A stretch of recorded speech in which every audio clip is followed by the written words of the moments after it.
Hello, I am Beth Ann Mayer. I am with Christ Episcopal Church in Montpelier and Church of the Good Shepherd in Barre, and I am offering a report of the activities of the statewide organizing committee on homelessness and affordable housing. On April 15th of this year, our committee held an action with members of the House and Senate Appropriations Committee as it began its final negotiations on how to spend the unprecedented funds that had come into the state through the CARES Act, the American Rescue Plan Act, and through the state budget surplus. We presented our research showing that housing was in desperately short supply, with rents climbing. We pointed out to them that what the pandemic had brought to light was the degree to which we have negligently underinvested in our housing system. We asked the Appropriations Committee to commit the funds needed to create 5,000 units of housing as soon as possible, and then fully fund the Vermont Housing and Conservation Board each year until we have created enough affordable housing to enable all of our citizens to become permanently housed. The legislature ultimately allocated $150 million to create new or rehabilitated housing, which fell far short of the amount we had requested. But it is a start, and hard to complain about $150 million. There may be more forthcoming in the federal infrastructure plan. We asked them to address racial disparity in housing distribution, and money was allocated to support home ownership among racial minorities. We asked them to fully fund S79 to establish a rental housing registry and inspection system throughout the state to ensure the safety of our rental housing stock.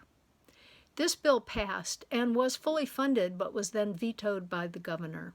It will probably be reconsidered with amendments in the coming session. And we asked them to establish and fund a comprehensive plan to support all Vermonters experiencing homelessness. A comprehensive plan has yet to materialize. So we continued our advocacy as the rules controlling motel vouchers were rewritten and given consent by the legislature. The new rules called for 600 people to leave the motels by July 1st, which they did. The only support was to give them $2,500 to find their own individual solutions for shelter.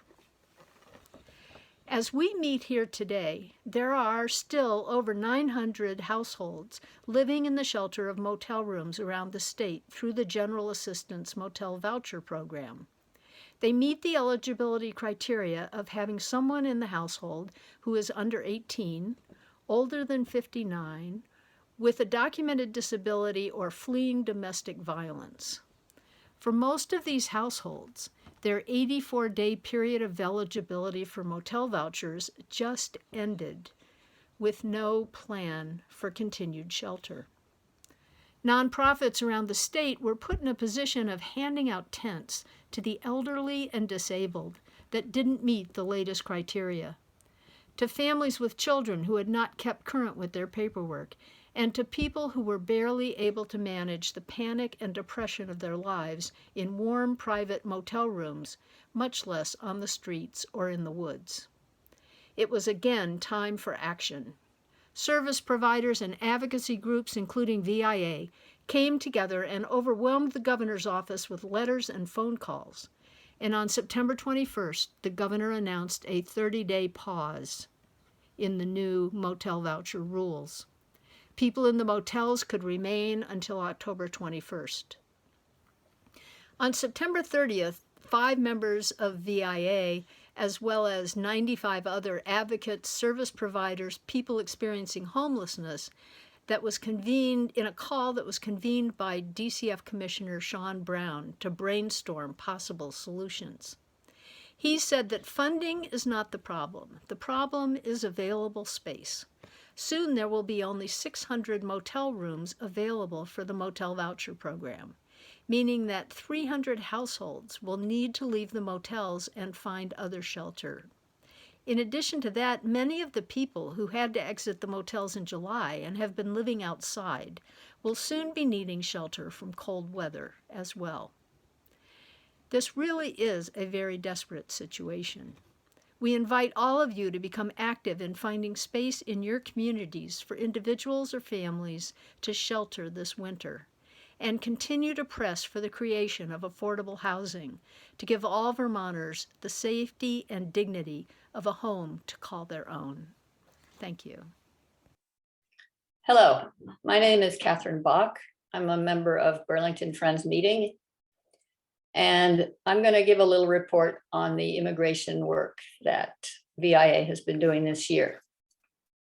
We began in January trying with a letter that we got many clergy to sign to give to members of Congress, asking for an amendment to be added to the COVID relief bill, which would provide work authorization and a path to citizenship for essential workers and include protections for essential workers and their spouses, their children, TPS holders, and dreamers. So we took the letters with many, many signatures, I forget how many, to our 3 representatives. But since it was COVID, we couldn't actually deliver them. So we did an action where we walked around from office to office, and at each office we stood outside, and one of the clergy in our group recited something from the Bible related to immigration and accepting a stranger. And then the last stop was at the post office, and we mailed these letters to our members of Congress, basically telling them that we have a moral obligation to recognize essential workers who helped America through the pandemic.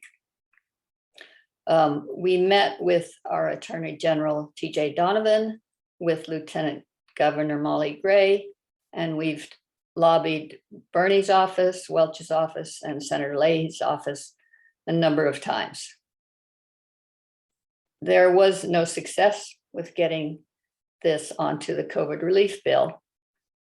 So we began working on a path to citizenship being put into the reconciliation bill for DACA recipients, TPS recipients, essential workers, and farm workers. So we sort of expanded this. This is all working together with LARED and the other groups, Faith in Action and other groups in the country. There was an idea from leaders across the network to have a fast, it was called a Fast for Freedom, to raise awareness and push for getting path to citizenship onto the reconciliation bill. 65 people totally fasted during the 3 weeks that we were down in DC. And they fasted between 1 day and 11 days. During that time, we met with 21 members of Congress. 11 came in person to the church and 10 more by Zoom. We also met with other clergy, many different groups. There was a big street march and demonstration, and just lots of hope and love and sharing. And I was down there 2.5 weeks, and it was amazing. So there were 7 Vermonters. Mediatrice and Melissa were on staff, and Josh and I fasted. And then 3 children, Mediatrice's children and Melissa's children also came along. While we were there, Bernie actually added a path to citizenship onto the reconciliation bill. And it was amazing, the joy and the cheering that everybody experienced when we heard that being announced. So the fast gave people a lot of hope, a lot of sharing. I think most of the people who fasted were immigrants. and were able to talk directly to the members of Congress. But we knew that the parliamentarian had to accept this as proper thing to add to a budget bill. And now the parliamentarian said no. And so we are beginning to lobby to get our members of Congress to speak out, to override the parliamentarian, and to speak out for the importance of providing a path to citizenship for all of our 11 million undocumented people. So yesterday we went to Leahy's office. We have a visit with Welch's office on Tuesday, and we're not giving up, but this parliamentarian rejecting the amendment was quite a blow. People were very angry and sad. So that's my report. Thank you. Hi, I'm Linda Wentworth from Church of the Good Shepherd in Barrie. I recently joined the Corrections Reform Local Organizing Ministry. We have around 10 members, mostly centered around Burlington, but also in Barrie, Thetford, and the Upper Valley. This LOM has been active for about 6 years. In that time, we have held 3 actions and 2 forums. I was privileged to help research for and participate in the latest action in June of this year. The LOM had already done extensive research on the conditions at Vermont's correctional facilities. In April and May, we read a report on prison conditions by the Moss Group, who are working with the Department of Corrections, or DOC, and articles by 7 Days and Vermont Digger. We had Zoom research meetings with Jim Baker, DOC Commissioner, and with Associate Commissioner Ryan Thornell from Maine DOC before our action in June, as well as with staff from several service organizations, like Mercy Connections, that provide programming to those who are incarcerated. The action was well attended by VIA leaders, and all of the senators and representatives on the Joint Legislative Justice Oversight Committee, as well as Commissioner Baker, were present. We got agreement from the legislators on key issues at the Women's Facility, CRCF, the Chittenden Regional Correctional Facility. These issues included improving the culture at CRCF, increasing staff training, support, and accountability, increasing reentry support, and implementing more therapeutic and educational programming. It was exciting for me, and I think for the entire LOM, that Commissioner Jim Baker has met with us twice since the action, bringing along other key DOC staff to discuss how they are moving forward. They see us as allies rather than as enemies. I hope that will continue even as we press them further to implement meaningful changes. We have a lot of follow-up to do. While DOC has begun to make improvements in the conditions of incarcerated people, they could go a lot farther. We are keeping their toes to the fire with plans for a reentry facility, a culture change at CRCF, especially around sexual abuse, and a couple of bills in the State House and Senate regarding criminal penalties for possession of certain drugs and to eliminate life without parole, respectively. I am new to committee work. Other than finally joining the church vestry this fall, I have avoided committees. The Corrections LOM is very well run. Meetings are cordial and begin and end on time. We follow a timed agenda that comes early enough to read ahead of time. The meetings lead to real action in the world. We have consistent training and remind ourselves at the start and end of each meeting and action of who we are and what we are about. It's exciting to help make positive changes for invisible, marginalized people. Hello, I'm Nina Regan, a member of All Souls Interfaith Gathering in Shelburne. People of faith and goodwill have, with horror, watched scenes on the news of some police across the country using discriminatory practices, including excessive force, on people of color, leading to death and serious injury, as well as trauma and humiliation. The Public Safety Group has been conducting extensive research to understand what is needed for all police in Vermont to treat all individuals in their jurisdictions equitably, with respect and dignity, and to provide true public safety to everyone. The public safety group stood up in early 2021 and consists of approximately 8 to 10 Chittenden County residents.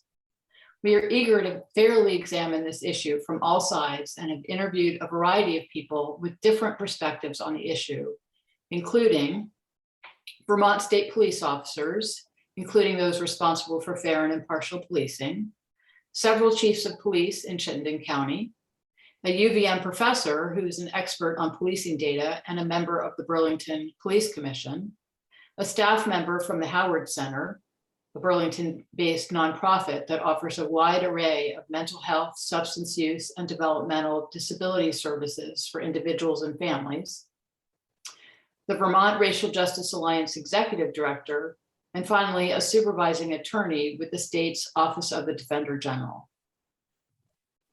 Our research continues, and we're working on an emerging action related to promoting community involvement and relationship and trust building, which are linchpins to making progress. We're drafting a guide for concerned groups in local communities so that they can evaluate the organizational culture of their police departments and work with the leadership of these departments and the towns in which they're located to adopt fairer and more equitable practices in dealing with those they serve.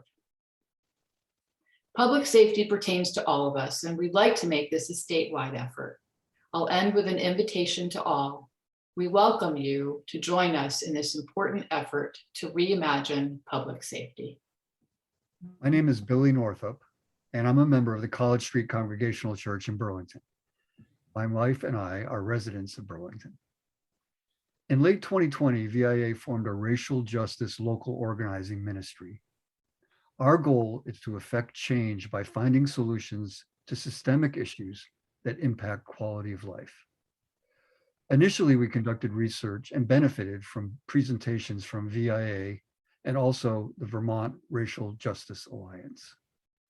Early on, this LOM conducted one-on-one listening campaigns with members of our congregations to hear what folks felt were the most urgent issues. We decided that one focus should be on economic opportunities for people of color, and we divided this area into two subgroups, one that focuses on business, and the one that I'm part of on housing and land ownership within BIPOC communities. Presently, the Land and Home Ownership LOM has about 12 regular participants, mostly based in Chittenden County. We had several meetings and Zoom guests this year from the legislature, including Representatives Townsend and Kalaki. We also had a meeting with Senator Keisha Ram Hinsdale. We also met with Taisha Green, Burlington's Director of Racial Equity, Inclusion, and Belonging. The legislature continues to work on bills that we have prioritized as very important. A bill that would add 2 non-white members who are experts on racial and social justice policy to the Vermont Housing and Conservation Board. And a bill that provides land grants through a land access fund. And a bill to create regional economic centers. We've continued to follow and push for action regarding S79, the rental registry that the governor vetoed that impacts housing options. There were email blasts sent by VIA to VIA membership asking to send emails and make calls to their legislators on a number of priorities in the legislature. Later this month, we will be meeting with Representative Chena, who is the lead sponsor of the bill that creates grants for marginalized persons to buy land and homes. We are holding meetings this fall at our congregations with folks not part of the LOM to help them understand the impact on generational wealth that lack of access to land and home ownership has had on people of color, and to ask their help in January through May to advocate with legislators to pass these bills. Our future goals include encouraging more VIA folks around the rest of the state to join our racial justice local organizing ministry on housing and land ownership. As our faith in action, we need to help keep moving these bills that would have an impact on systemic racism through passage to law. Hello, all. I am Ashley Kuchar, a member at College Street Congregational Church and a member of the Racial Justice Local Organizing Ministry. I am part of a subgroup that focuses on economic opportunities regarding business, and I'm happy to provide a report for this statewide convention. The goal of our subgroup is to incite change by empowering mechanisms and initiatives that promote greater and more equitable economic opportunities for people of color. Our group's work is based on the acknowledgement and ownership of the fact that BIPOC folks have consistently been undermined, left out, and blocked from pursuing business opportunities, and this has served as a systemic mechanism of oppression. Furthermore, much of the accumulated wealth of white people has been gained through the labor and lives of our BIPOC brothers and sisters. The Racial Justice Business Group is made up of approximately 10 members, representing 5 congregations from the Chittenden County area. So far this year, we have gathered information on Black-owned businesses currently operating and on BIPOC business development from Vermont Businesses for Social Responsibility and the Vermont Partnership for Fairness and Diversity and the Black Financial Alliance. One important learning from these contacts was that the lack of clear data on Black-owned businesses is founded in deep distrust, leading to reluctance to share information, as well as the need to work with community-based champions to inform creation of databases and tracking tools. We also met with legislators to follow the progress of legislation that would first task the Secretary of State's office with identifying BIPOC-owned businesses in the state's business database, and second, require the Agency of Commerce and Community Development and the State Office of Racial Equity to hire a consultant to develop tools to reach out to and to support BIPOC-owned businesses. We consider it a win that this legislation passed this session as part of the appropriations bill. And now we are turning to monitoring how well these state agencies carry out their tasks. The report overseen by the Commerce Agency and the Racial Equity Office has a preliminary deadline of February 15th and a final deadline of July 1st, 2022, and our subgroup will be following these reporting dates very closely. So overall, our research informed our local organizing ministry about the foundational gaps in infrastructure, data collection, education and outreach mechanisms, access to money that currently exists for BIPOC businesses. We see a role of our local organizing ministry in continuing to hold state leaders accountable for the effective implementation of these initiatives towards the building of more robust financial opportunities for BIPOC-owned businesses. Business opportunity in Vermont impacts the entirety of the state. And currently, we have the most representation on this local organizing ministry from the Chittenden County area. Our impact could be much greater if we could welcome participation from community members, VIA folks from other parts of our state. Please consider joining our local organizing ministry and helping continue what we've accomplished so far. Thanks so much.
Hello, I am Mary Chin, And I'm Sherry Merrick.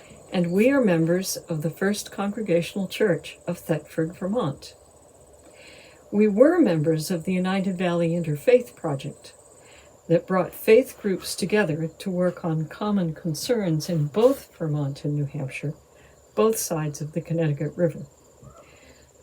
Now that UVIP has ended, our members have joined either the Granite State Organizing Project or Vermont Interfaith Action.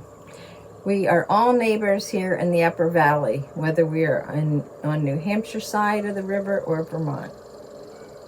We shop in stores in both states.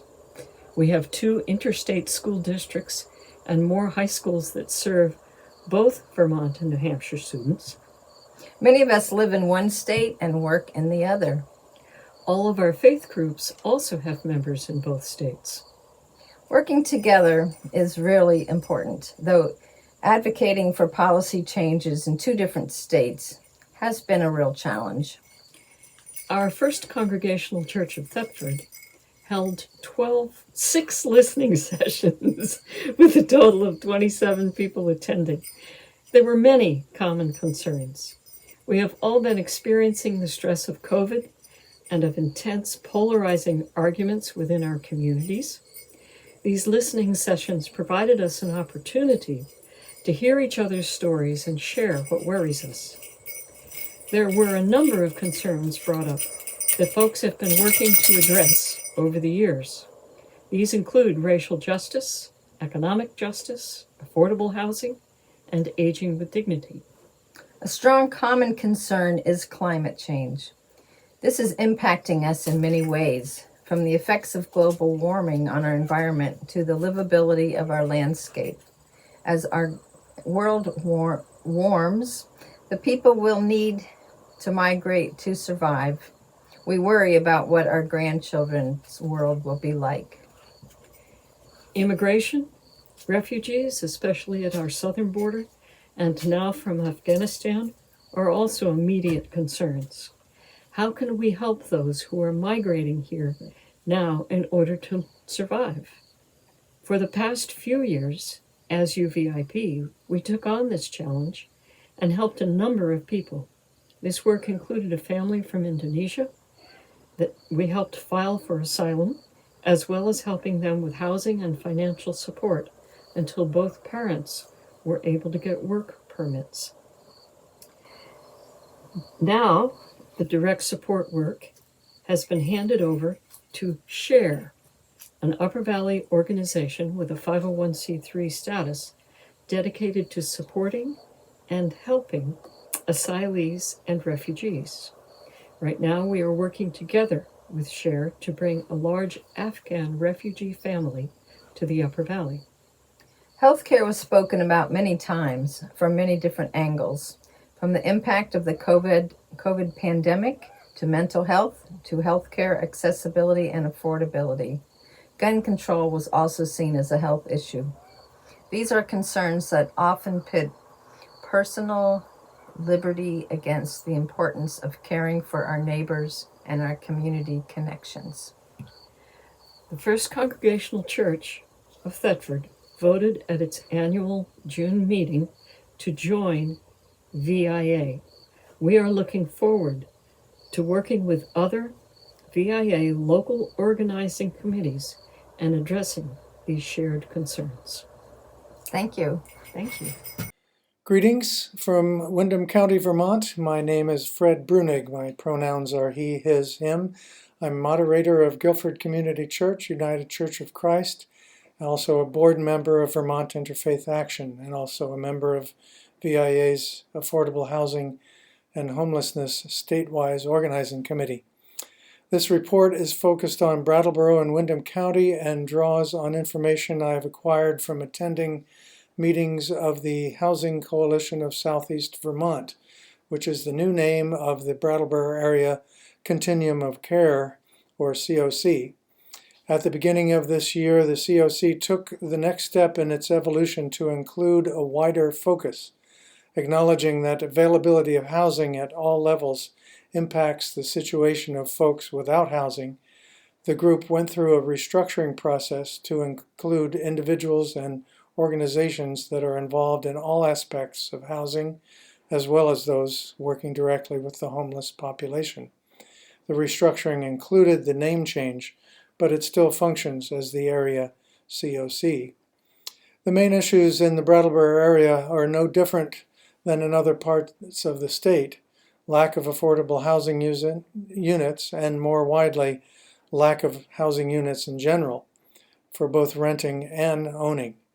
As we know, the good news at this point is that there is a lot of funding available for more housing, but now the problems have become long timelines for construction projects, labor shortages, and supply chain issues.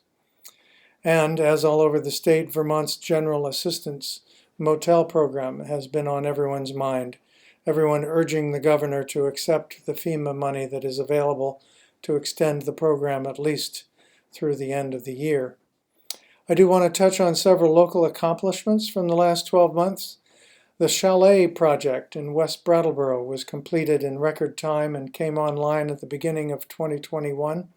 A former motel was converted to permanent supported housing units, which are owned and managed by Windham and Windsor Housing Trust, with on-site case management and other supports offered by staff of Groundworks Collaborative. The Groundworks website says this is built on a model that has been proven to end homelessness.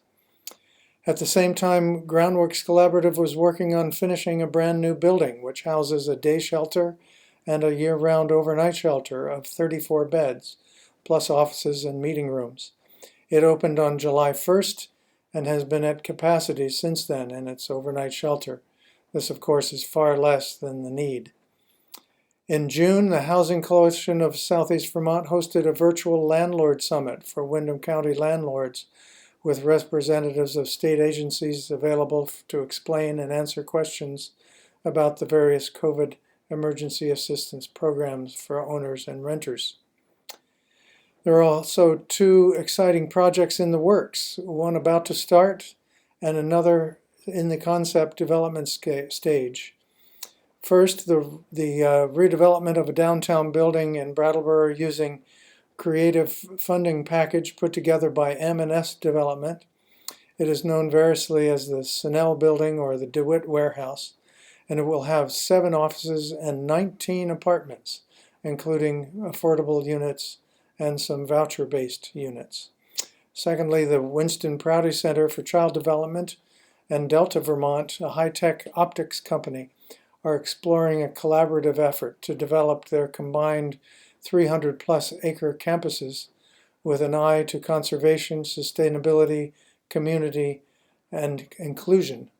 Plans are likely to include a substantial number of housing units in a variety of designs.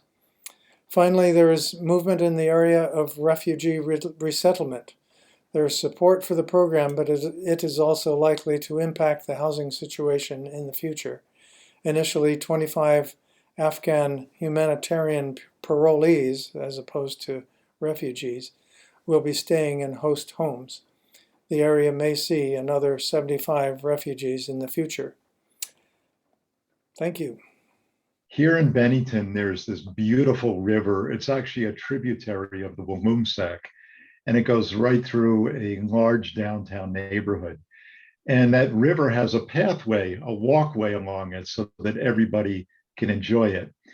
I should also note that there's apartment complexes along the pathway, and many of the residents who live there are on the lower end of the economic spectrum and are elderly. And the neighborhood where these apartments are also happens to be the home to most of our houses of worship, and our congregants basically live in this neighborhood. Well, within the past year, there were 2 brutal murders that happened along the Wamoomsack pathway. That's what the pathway is called. And when the second murder happened, it was the young mother of a toddler who was murdered by another young person. Members of the Greater Bennington Interfaith Council, to which we all belong, helped organize a vigil. And at that vigil, we got a chance to talk to residents who lived along the pathway. At that time, we learned that they had stopped going out in the evening because of all the drug dealing and fighting and yelling that was happening out there. We heard about less than adequate responses by the police when residents would call for help. And we heard how helpless and resigned people felt. And we got together and said, we have to do something about this. I think one of the real benefits for our local interfaith council is this project has brought us together in ways that we weren't together before. We've made a commitment to social action and social justice, and have been just kind of searching around to find the issue that we want to work on. This issue has really helped us to come together as a group and work harder and have more visibility in the Bennington community. So we're real happy for it. Well, I've been very moved by what's happened, and the mother of the young woman who was murdered, the mother of the toddler, I was very touched by her desire to take this tragedy and find a place of hope. And for her, making the path a safer place was a very tangible opportunity to turn some hope out of grief. And I think we've been able to support her in that. But I think also the bigger vision of caring about everybody in Bennington is being held by the Interfaith Council. And these walks, it's so interesting that, once a month we have, 30 to 75 people showing up to walk along the path and hear from various organizations in Bennington about what they do and how they are trying to help the community. This has opened a great opportunity for the Interfaith Council to look towards that, helping the community feel that we all live here, we all care about one another, and that's our goal.